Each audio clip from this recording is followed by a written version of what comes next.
Hundreds of Indians remain caught in the crosshairs of the West Asia war, even as evacuation efforts are underway across Gulf nations and other parts of the region amid rising travel disruptions. The evacuation process for Indian medical students stranded in Iran has begun in phases, with the first groups of students leaving for the borders today. Students from prominent universities who were earlier relocated to Qom formed the first batch and left by buses towards the Armenia border.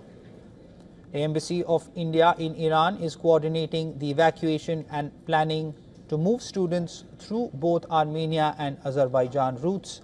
Most students are expected to land at the Indira Gandhi International Airport on 15th March, while a few students are expected to arrive a day earlier at Mumbai's Chhatrapati Shivaji Maharaj International Airport.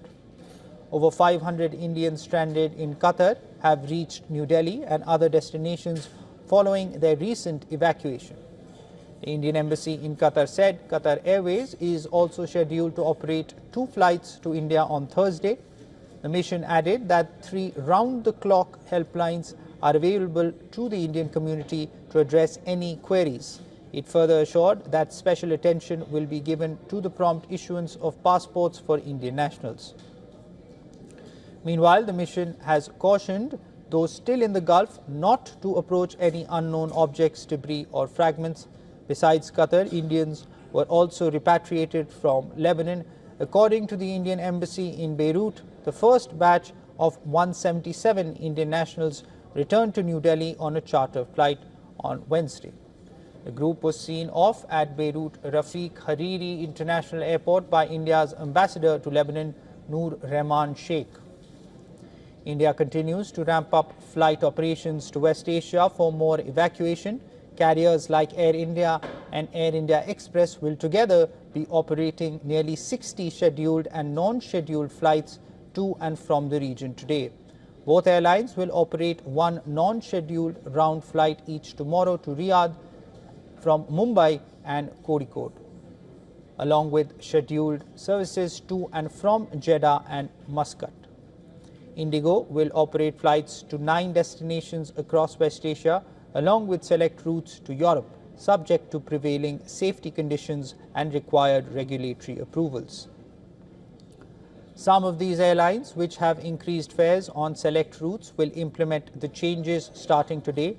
Not just Indian carriers, but airlines in the Asia-Pacific region, including Qantas, Air India and Cathay Pacific, too have hiked fares due to surging jet fuel prices.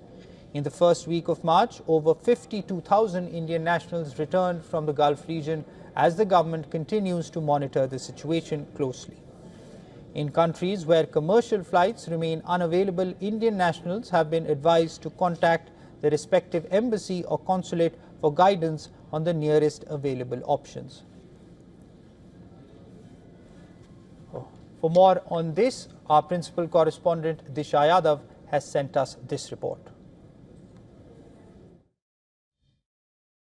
Well, that is right. As tensions continue to escalate in West Asia, the Indian government has stepped up its efforts to bring back Indians that have been stranded in the region. In fact, in one such case, 177 Indian nationals have departed from Lebanon to New Delhi in a chartered flight that was coordinated by the Indian Embassy. At the same time, 500 Indian nationals that were stranded in Qatar have also returned to India in a flight that again was coordinated by the Indian Embassy over there. Remember, the Ministry of External Affairs have activated control rooms as well as helpline numbers 24/7 so that Indian nationals who are currently living and working there, if at all if they feel unsafe or not secure, they can get in touch with them. In fact, Indian embassies over West Asia are also currently in touch with the local authorities and airlines that if at all if they can also operate additional flights that can bring in stranded Indians back to India. This is Disha reporting here for WION from Mumbai.